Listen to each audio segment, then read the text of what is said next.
Bismillahirrahmanirrahim. Assalamualaikum warahmatullahi wabarakatuh. Alhamdulillah wassalatu wassalamu ala Rasulillah wa ala alihi washabbihi ajma'in, amma ba'du. Sebelum kita memulai kajian kitab Al-Hikam pasal 2 pada pagi hari ini, mari kita doakan kepada muallif yaitu Syekh Ibnu Athaillah As-Sakandari, para guru-guru kita dan seluruh umat muslim di seluruh dunia. Semoga mereka berada dalam ridha Allah, dirahmati Allah, diampuni dosa-dosanya, dan dimudahkan segala urusannya, baik di dunia maupun di akhirat. Amin ya rabbal alamin. Mari kita mulai kajian kita dengan bacaan Al-Fatihah. A'udzubillahi minasyaitonirrajim. Bismillahirrahmanirrahim. Alhamdulillahirabbil alamin, arrahmanirrahim, maliki yaumiddin. Iyyaka na'budu wa iyyaka nasta'in. Ihdinas siratal mustaqim. Shiratal ladzina an'amta 'alaihim ghairil maghdubi 'alaihim waladdallin. Amin. Baik, pada pasal sebelumnya sudah dibahas di video sebelumnya, silakan dicek. Jika ada yang belum menyimak, boleh menyimak video sebelumnya. Untuk pertemuan kali ini kita akan melanjutkan pada pasal kedua di kitab ini. Silakan bagi yang belum mendownload juga bisa mengklik link di bawah deskripsi yang sudah saya sediakan. Semoga apa yang kita pelajari pada pagi hari ini bermanfaat di dunia dan akhirat. Amin ya rabbal alamin. Langsung saja. Ya. Di pasal kedua ini dijelaskan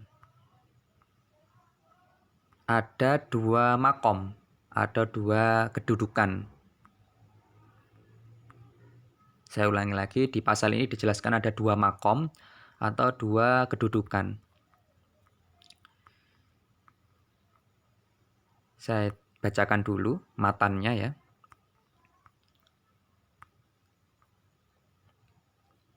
Ya, pasal kedua. Pasal kedua.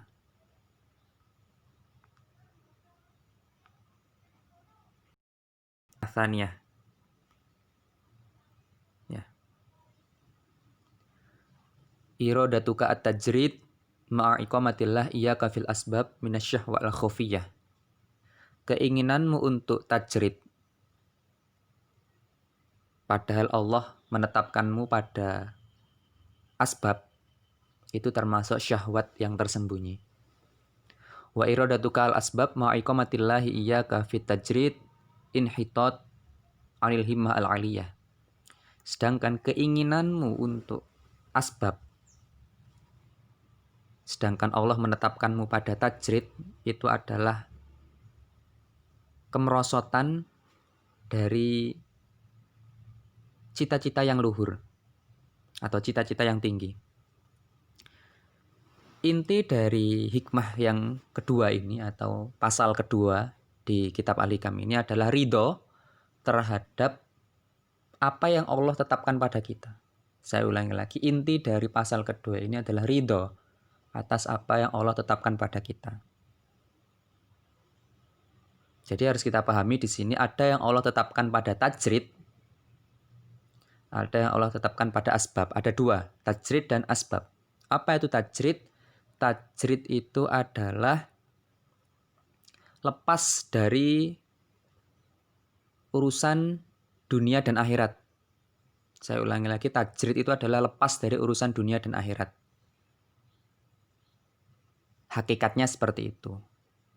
Atau sebenarnya seperti itu. Nah, kemudian asbab ini adalah masih terikat oleh sebab-sebab. Entah itu sebab-sebab duniawi maupun sebab-sebab ukhrawi. Berkaitan dengan dunia maupun berkaitan dengan akhirat. Ya, saya ulangi lagi, asbab ini adalah sebab. Jadi masih terikat oleh sebab-sebab duniawi maupun sebab-sebab ukhrawi atau akhirat.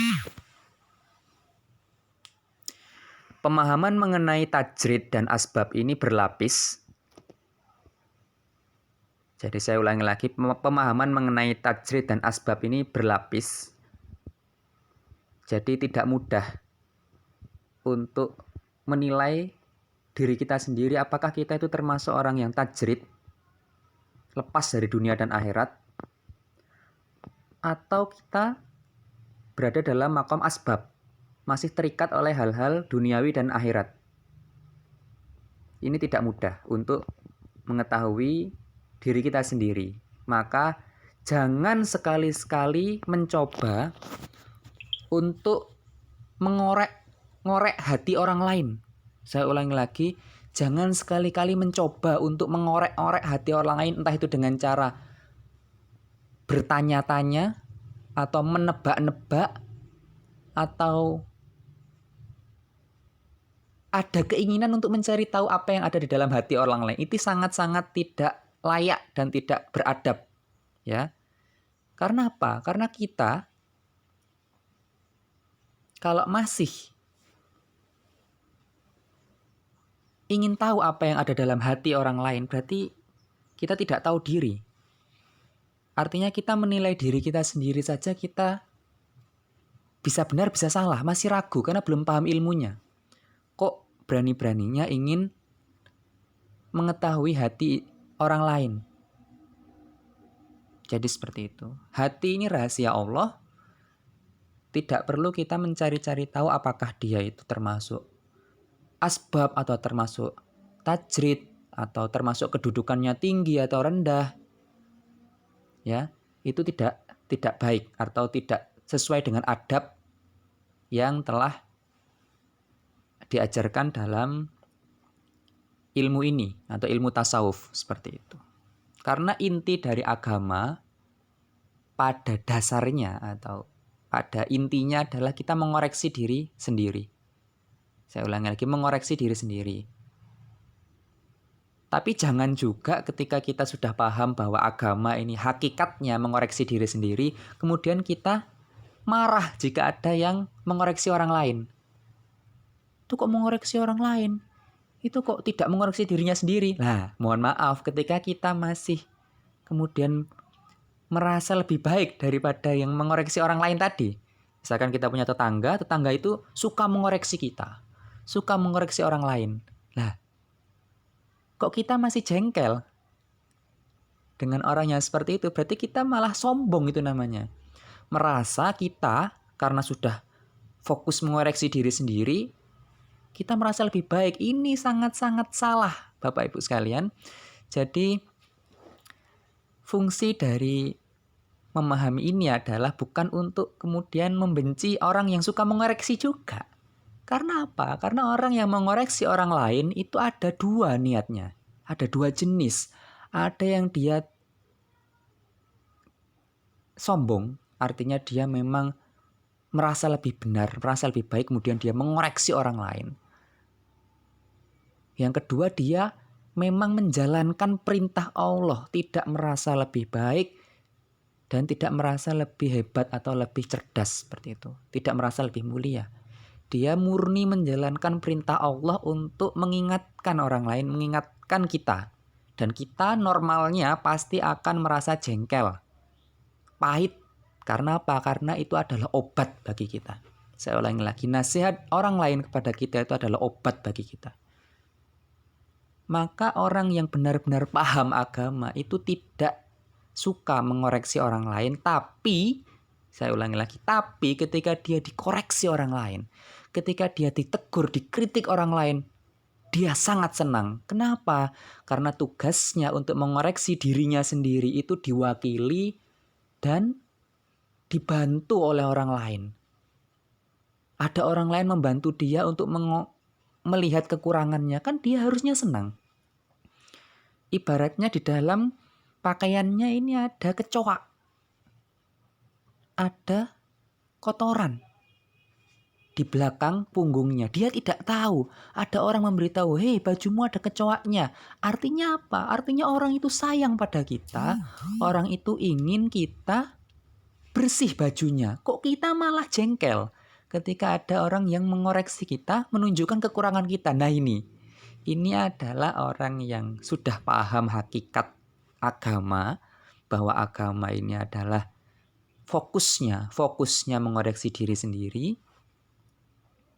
namun dia masih terhijab atau tertutup mata hatinya dan belum sadar bahwa siapapun yang mengingatkan kita, siapapun yang menegur kita, siapapun yang menasihati kita itu adalah orang yang digerakkan oleh Allah untuk memperbaiki kita. Saya ulangi lagi, orang itu adalah orang yang digerakkan Allah untuk memperbaiki kita. Dan normalnya kita tidak suka, karena itu terasa pahit. Dan karena hati kita juga masih kotor, masih merasa sakit. Ibaratnya hati kita ini adalah cermin, ketika digosok pasti akan terasa perih, terasa pahit, terasa sakit. Kalau kita menolak untuk dikritik, akhirnya apa? Cermin kita akhirnya menjadi kotor, tidak pernah disentuh oleh siapapun, tidak pernah digosok. Akhirnya menjadi redup dan semakin kotor. Nah, inilah yang sangat membahayakan bagi kita semua. Semoga Allah menjaga kita agar Allah membersihkan kita dari hal-hal yang tidak diridhoi oleh Allah Subhanahu wa taala. Jadi seperti itu. Intinya seperti itu. Nah, ketika kita sudah mulai sadar bahwa memang hidup kita ini hanyalah berasal dari Allah dan kembali pada Allah, maka mari kita sama-sama introspeksi diri. Jika memang saat ini Allah menetapkan kita pada asbab, ini kita melihat dari sudut pandang zohir saja ya. Zohir artinya yang kelihatan saja. Yang kelihatan. Asbab itu adalah dia terikat pada sebab akibat. Contoh, bekerja agar dapat uang. Punya uang agar bisa makan. Kemudian makan agar kenyang. Dan sebagainya. Kenyang agar bahagia. Itu kan masih terikat oleh sebab akibat. Ada orang-orang tertentu yang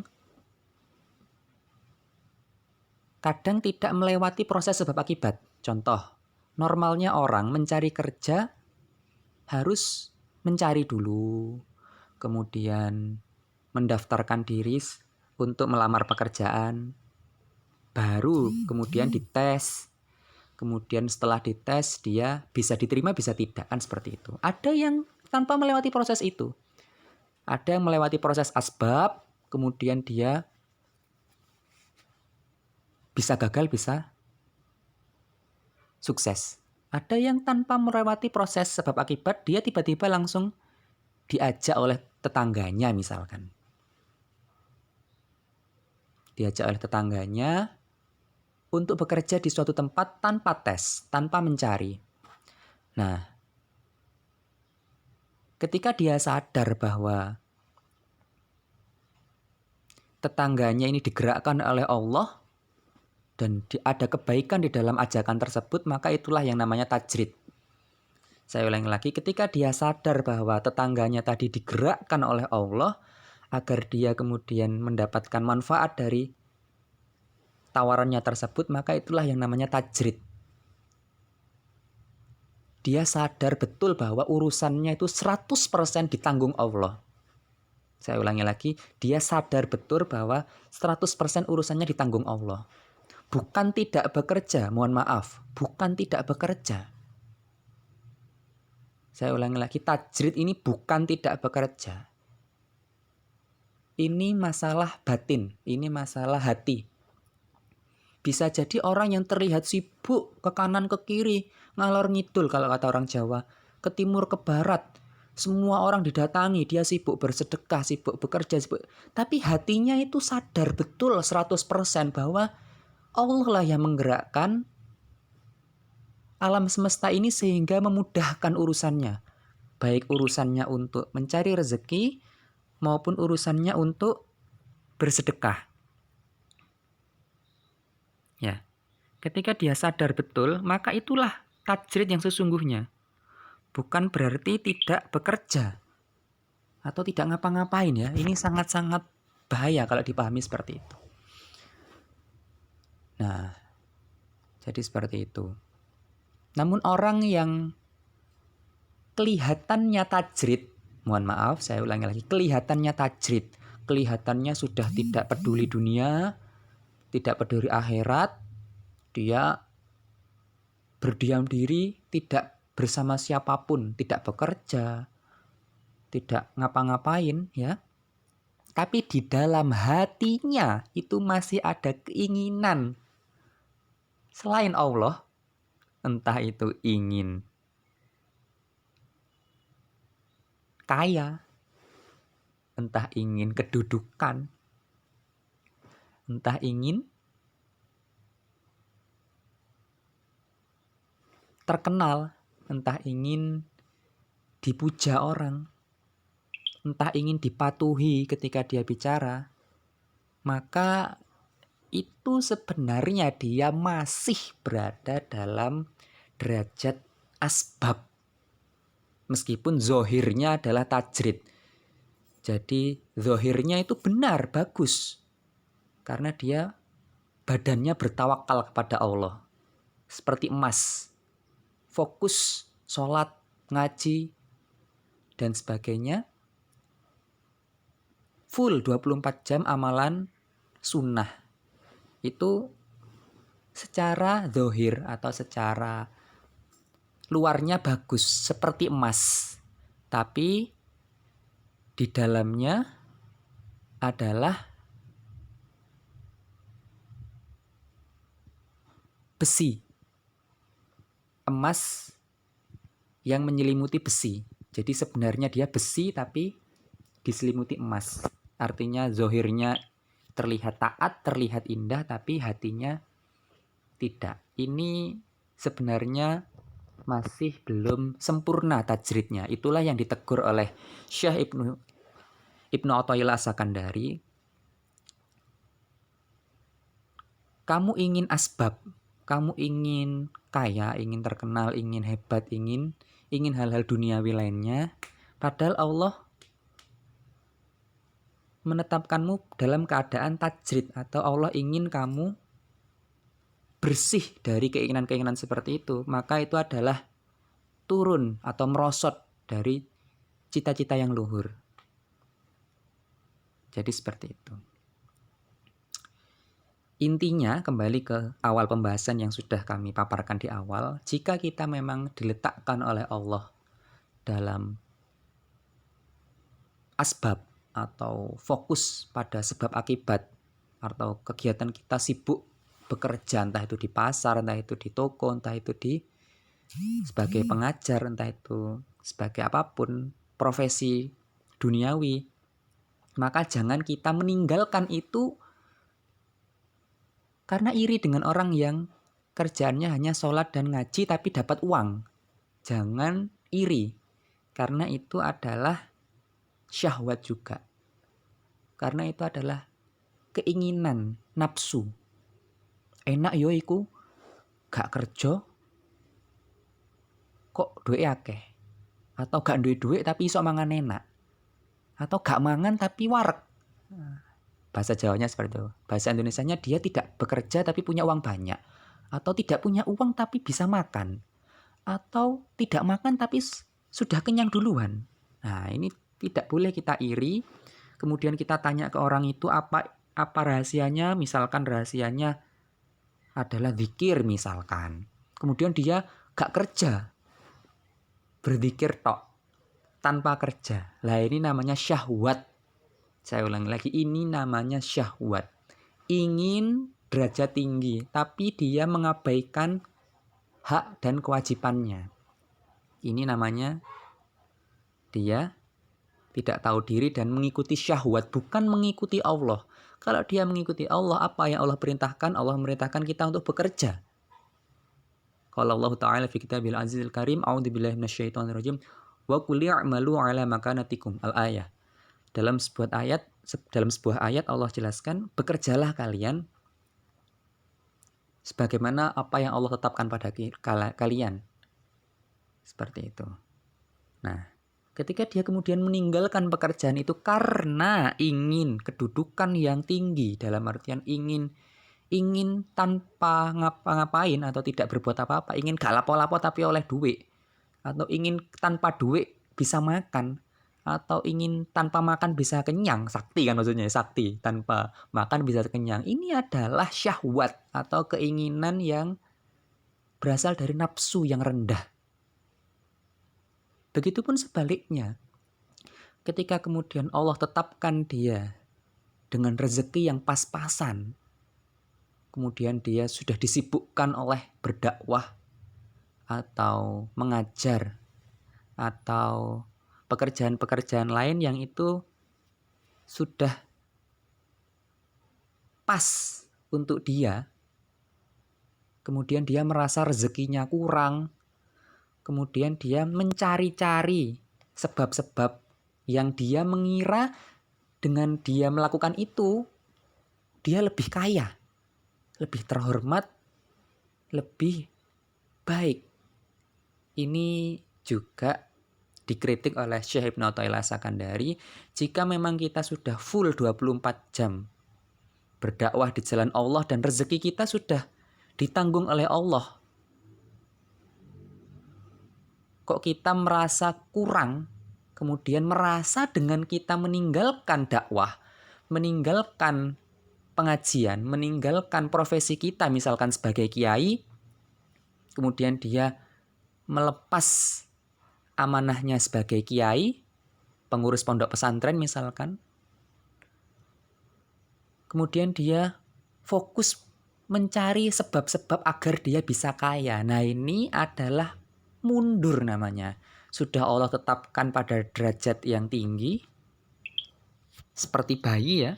Artinya dia tanpa berjuang sungguh-sungguh dalam hal duniawi, dia sudah diberi duniawi yang melimpah ruah. Nah, yang seperti itu sudah diberi anugerah duniawi yang melimpah ruah tanpa bekerja, dalam artian ada yang memang seperti itu, banyak hal, entah karena ilmunya, entah karena keadaannya yang mungkin memang sakit, atau memang karena usianya yang sudah tua. Ini memang masalah sebab akibat ya, masih dalam ranah sebab akibat. Contohnya mungkin dia memang sedang keadaan sakit, kemudian orang-orang membantunya, menolongnya sehingga ada yang merawat, ada yang memberi makan, ada yang mengurusi. Nah, ini sudah berada dalam keadaan tajrid juga, seperti bayi. Gambaran tajrid itu adalah seperti bayi. Bayi itu di dalam rahim dia diurus oleh Allah. Saya ulangi lagi, 24 jam diurus oleh Allah tanpa usaha dari bayi tersebut. Ya, ada memang orang seperti itu. Namun terkadang setan membisikkan keinginan agar dia punya lebih dari itu. Entah itu jabatannya ingin lebih dari itu, entah itu uangnya ingin lebih dari itu, entah ingin rumahnya lebih mewah dari itu. Ya wajar, tapi itu adalah kemerosotan, ketidakrelaan, ketidakridhoan dia kepada Allah yang membuat dia justru malah turun dari derajat yang sudah Allah tetapkan, kok malah dia merasa dengan bekerja seperti orang lain dia akan lebih kaya. Nah, biasanya kalau dia memaksakan diri untuk bekerja seperti itu, biasanya dia gagal. Itu kalau memang dia Allah tetapkan untuk tajrid. Mencoba, gagal terus. Dia berarti memang ditetapkan Allah untuk tajrid. Tapi kemudian ada yang dia kemudian meninggalkan itu, kemudian sukses. Ya berarti memang Allah tetapkan dia dalam keadaan asbab. Dan itu juga mulia. Dengan dia kaya, dia bisa memberi orang lain. Dengan dia berkecukupan, dia bisa bersedekah kepada fakir miskin, mencukupi kebutuhan rumah tangga, orang tuanya, dan sebagainya. Artinya mulia, sangat mulia orang yang berada dalam level kasab, dalam artian dia sibuk dengan profesi yang kelihatannya duniawi, tapi dia mengarahkan itu untuk akhirat, dan mengarahkan itu lebih tinggi lagi untuk meraih ridha Allah Subhanahu wa Ta'ala. Ini juga tidak bisa diremehkan. Orang yang berada dalam keadaan kasab namun atau asbab, tapi dia menjadikan itu wasilah atau sarana untuk meraih ridha Allah, maka itu juga sangat-sangat tinggi dan mulia di hadapan Allah Subhanahu wa taala. Justru malah salah kalau dia kemudian meninggalkan pekerjaan-pekerjaan duniawinya tadi itu yang kemudian bisa bermanfaat untuk sesamanya dan untuk meraih ridha Allah, kemudian dia iri dan kemudian meninggalkan itu. Seperti itu. Itu seperti itu. Jadi kembali ke kesimpulan yang ada di penjelasan di awal tadi, bahwa yang paling tinggi itu adalah kedudukan di mana kita tidak terikat oleh dunia dan akhirat, baik secara zahir maupun batin, dan hati kita benar-benar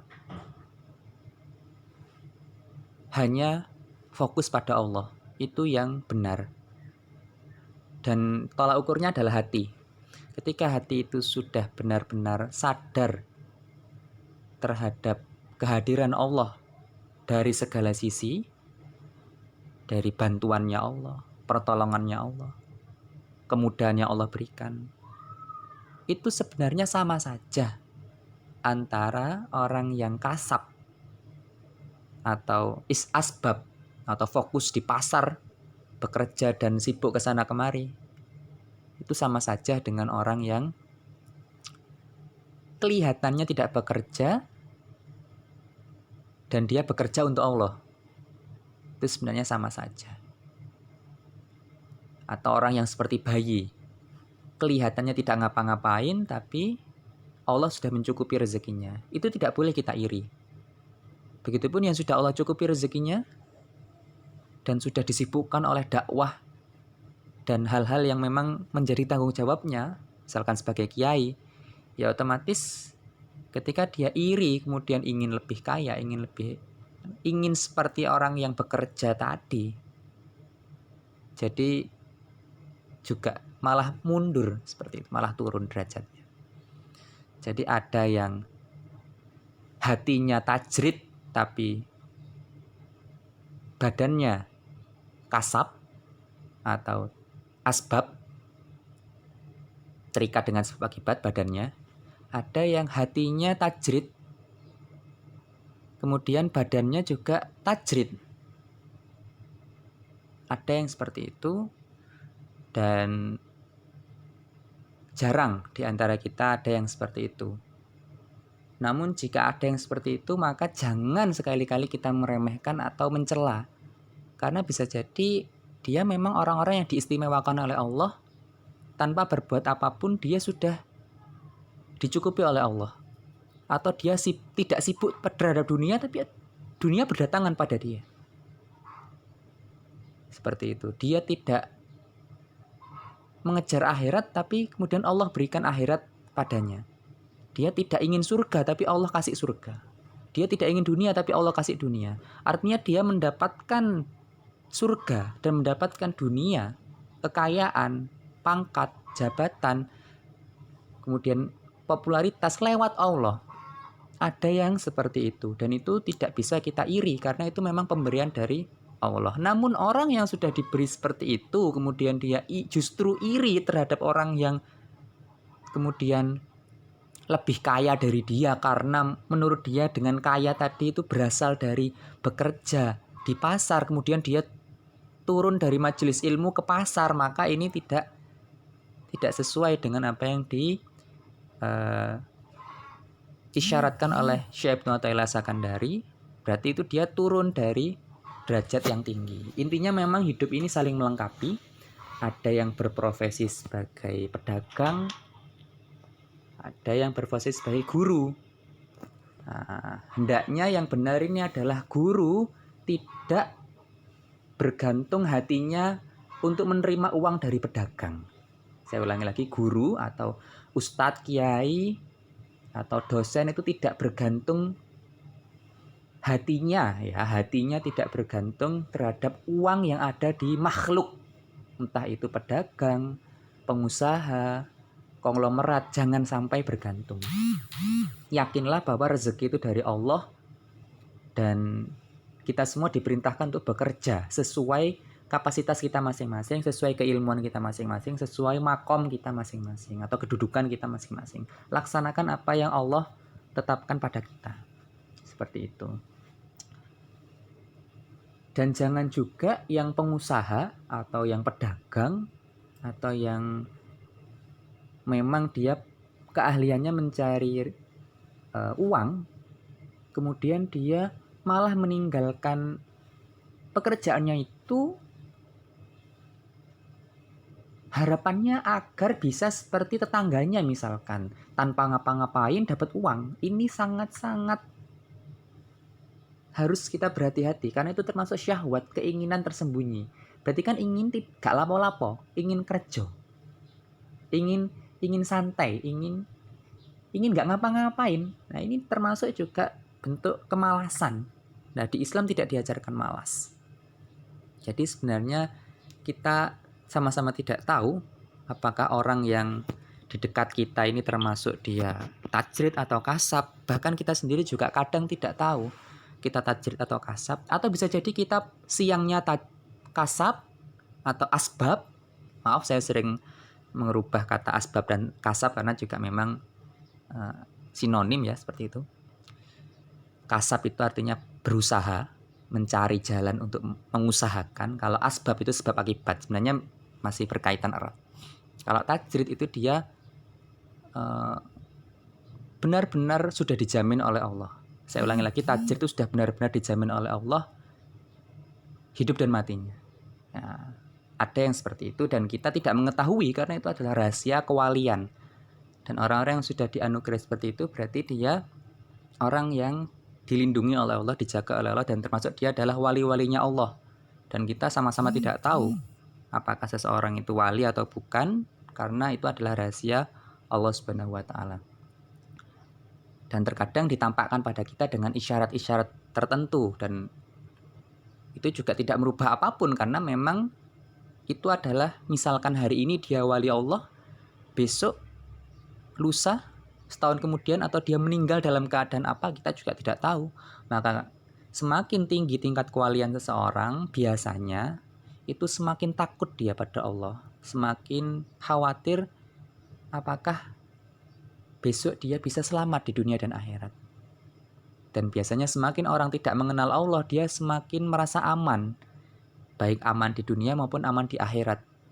Biasanya seperti itu. Namun juga ada keadaan-keadaan tertentu yang justru terbalik. Nah, makanya kita juga tidak bisa menilai orang itu dari yang tampak. Karena yang sejati itu adalah ya justru yang tersembunyi. Ketika tidak ada orang, bagaimana kelakuan dia. Ketika di dalam hatinya terbersit sesuatu, apa yang terbersit dalam hatinya itu? Apakah kebaikan atau keburukan? Ini kita sama-sama tidak tahu. Maka dari itu, mari kita berdoa pada Allah Subhanahu wa Ta'ala agar Allah memberikan kita ridho atau kerelaan terhadap apa yang Allah tetapkan pada kita. Baik kita kemudian dijadikan fokus dalam urusan-urusan duniawi, namun dengan urusan duniawi itu kita bisa bersedekah atau beribadah atau menaik haji dan ikhlas karena Allah, tidak mencari pujian, tidak mencari imbalan dari manusia atau dari makhluk, dan tidak mencari kehormatan, tapi mencari ridha Allah, itu juga mulia, tidak mengurangi kemuliaannya. Dan justru malah salah ketika dia meninggalkan itu kemudian mengikuti perilaku atau mengikuti tingkah laku orang-orang yang berada dalam makom tajrid. Begitupun orang yang sudah ditaruh di makom tajrid, meskipun rezekinya pas-pasan, itu lebih mulia daripada dia kemudian meninggalkan makom itu, kemudian bergerak meniru orang lain yang berada di makom asbab, kemudian dia malah meninggalkan profesinya dan dia harapannya agar mendapat kekayaan lebih atau mendapatkan popularitas lebih atau mendapatkan pengaruh lebih. Ini juga sama-sama bahayanya. Maka kembali ke awal tadi, saya ulangi berkali-kali agar kita tidak salah paham. Kita semua diwajibkan untuk bekerja. Secara fisik kita bekerja, mencari sebab. Terjun ke dalam sebab akibat. Karena memang kita hidup di dunia. Kita hidup di dunia, realitanya seperti itu dan kita terikat oleh sebab dan akibat. Tapi hati kita, ayo kita latih untuk sadar bahwa sebab dan akibat tadi itu adalah cara Allah untuk menghidupi kita. Bukan Tuhan kita. Artinya kita terikat oleh sebab dan akibat, tapi sebab dan akibat itu adalah tunduk pada Allah. Dan hati kita hendaknya sadar. Ketika ada tetangga kita misalkan memberi kita makan tanpa kita minta. Kemudian kita merasa tetangga kita ini adalah orang baik dan kita sangat memuliakannya. Lah ini berarti masih merasa bahwa tetangganya ini yang memberi, ini yang kurang sesuai. Yang sesuai adalah dia tetap berterima kasih pada tetangganya. Dia mengakui bahwa tetangganya itu telah memberinya, tapi di dalam hatinya, saya ulangi lagi, di dalam hatinya dia sadar bahwa yang menggerakkan tetangganya itu adalah Allah. Bahkan seakan-akan dia tidak melihat tetangganya tadi, yang dia lihat hanya Allah. Dia melihat kekuasaan Allah di situ, dia melihat pertolongan Allah melalui tetangganya tadi, tapi dia tidak melihat tetangganya. Nah, itulah kenapa kita diperintahkan untuk berterima kasih pada tetangga kita. Karena orang yang tidak berterima kasih pada makhluk itu berarti tidak berterima kasih pada Allah. Saya ulangi lagi, orang yang tidak punya rasa terima kasih kepada sesama makhluk, maka dia berarti tidak punya rasa terima kasih kepada Allah. Terima kasih itu bahasa Arabnya syukur.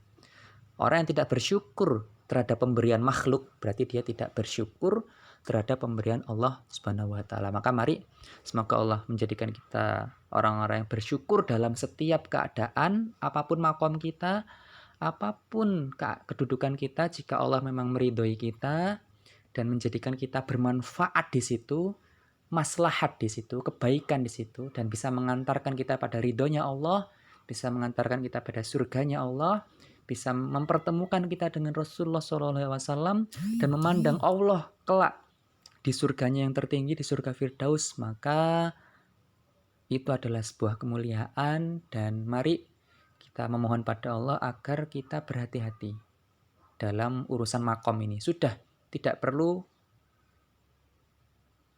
terlalu pusing, kita itu di makom mana. Ini malah tambah, dia berarti menuhankan makom. Saya ulangi lagi, dia menuhankan makom. Harusnya dia menuhankan Allah. Allah taruh dia di tajrid, dia ridho. Allah taruh dia di asbab, dia ridho. Allah jadikan dia miskin, dia ridho. Allah jadikan dia kaya, dia ridho. Dia hanya fokus dengan perintah Allah. Allah merintahkan untuk bekerja, bekerja. Allah perintahkan untuk sholat tahajud. Allah perintahkan dia azan, sholat, datang ke masjid, datang ke masjid. Allah perintahkan dia untuk menghormati tetangganya, menghormati orang-orang di sekitarnya, tamunya, menyayangi keluarganya, dia laksanakan seperti perintah Allah. Dia tidak peduli apakah dia berada di makom yang tinggi atau berada di makom yang paling rendah di seluruh dunia, dia tidak peduli. Itulah orang-orang yang benar-benar tajrid, orang yang sudah sempurna kesadarannya bahwa semua ini tunduk pada Allah. Sebab dan akibat itu tunduk pada Allah. Maka jika Allah melarang kita atau mencegah kita, al-mani' maha mencegah kita untuk menjadi kaya. Meskipun seluruh orang di dunia menolong kita agar kita jadi orang kaya, mustahil. Begitupun Allah al-mu'ti yang maha memberi, jika Allah sudah memberi kita kekayaan, pangkat, derajat, dan kemuliaan, kemudian seluruh orang di seluruh dunia mencegah atau melarang, tidak ada yang bisa menghalangi kita. Maka kita fokus pada Allah. Jika kita kemudian berada dalam keadaan dicegah oleh Allah dari terkenal, dicegah dari kaya, dicegah dari Banyak hal kita melihat seakan-akan kita melihat yang maha mencegah, al-mani'. Jika kita diberi sesuatu oleh Allah, entah itu berupa kenikmatan, kekayaan, bahkan diberi musibah, diberi apapun, maka kita seakan-akan melihat yang maha memberi. Siapa itu? Al-Mu'ti. Maka kita dalam keadaan apapun kita ingat Allah, dalam keadaan susah kita ingat yang maha mencegah, mencegah kita agar bahagia. Ketika kita dalam keadaan bahagia kita ingat Allah juga. Al-Mu'ti yang maha memberi kebahagiaan, kelapangan, dan kemudahan. Dan inti dari semua itu adalah la haula wala quwata illa billahil aliyil azim. Tidak ada kekuatan dan daya kecuali karena Allah Subhanahu wa taala. Itu adalah inti dari seluruh kitab Al-Hikam, semua membahas tentang la haula wala quwata illa billah. Namun sedalam apa pemahaman kita terhadap la haula wala quwata illa billah ini, perlu kita yang namanya ngaji, perlu kita yang namanya muhasabah, tafakkur, belajar. Saya sampai detik ini juga terus-menerus belajar dari orang-orang yang lebih paham terhadap ilmu agama, dari guru-guru kami, bahkan dari orang-orang yang lebih muda, bahkan orang-orang yang dianggap tidak paham agama. Saya berprasangka baik, jangan-jangan mereka digerakkan oleh Allah, atau pasti dia digerakkan oleh Allah untuk mengingatkan kita, untuk menegur kita, dan untuk memperbaiki kita. Dan kita jangan sampai kemudian terhijab atau merasa orang itu yang mengajari kita. Kita harus sadar betul bahwa orang itu digerakkan Allah, maka seakan-akan Allah mengajari kita, Allah mendidik kita, Allah memahamkan kita terhadap hal-hal yang perlu kita pahami. Maka kita harus menghormati semua orang, karena semua orang itu adalah seakan-akan malaikat yang Allah utus untuk kehidupan kita. Dan biasanya semakin pahit, itu justru malah semakin sehat. Ibarat obat, semakin pahit, maka semakin bermanfaat untuk kehidupan kita. Semoga yang sedikit ini bermanfaat. Jika ada yang salah atau kurang, silahkan berdiskusi dengan kami, silaturahim dengan kami melalui media sosial boleh, dan lebih afdol lagi kita berjumpa. Namun memang dalam keadaan COVID seperti ini kita terhalang untuk melakukan kontak fisik, maka salah satu solusinya adalah melalui media sosial. Dan semoga dengan pertemuan kita melalui media sosial ini, silaturahim kita melalui internet ini tidak mengurangi keberkahan yang Allah berikan pada kita. Karena Allah yang maha memberi, tidak mungkin ada yang bisa menghalangi jika Allah sudah memberikan petunjuk pada hambanya. Dan juga tidak ada yang bisa menolong orang yang Allah sesatkan. Maka kita juga tidak boleh menghina orang yang sesat. Jangan-jangan kemudian Allah setelah ini memberikan dia hidayah. Dan jangan juga kita terlalu memuja. Menghormati harus, tapi terlalu memuja, mengkultuskan, fanatik terhadap orang yang mendapat hidayah. Karena bisa jadi orang yang mendapat hidayah tadi kita tidak ketahui akhir hidupnya. Maka mari kita hormati semua orang karena Allah. Dan mari kita sadar bahwa kita ini bukan siapa-siapa tanpa Allah. La haula wala quwata illa billah. Tidak ada daya dan upaya kecuali karena Allah Subhanahu wa taala. Demikian, semoga bermanfaat. Kita tutup dengan bacaan doa kafaratul majelis. Subhanakallahumma bihamdika asyhadu an la ilaha illa anta astaghfiruka wa atubu ilaik. Billahi fisabil haq fastabiqul khairat. Assalamualaikum warahmatullahi wabarakatuh.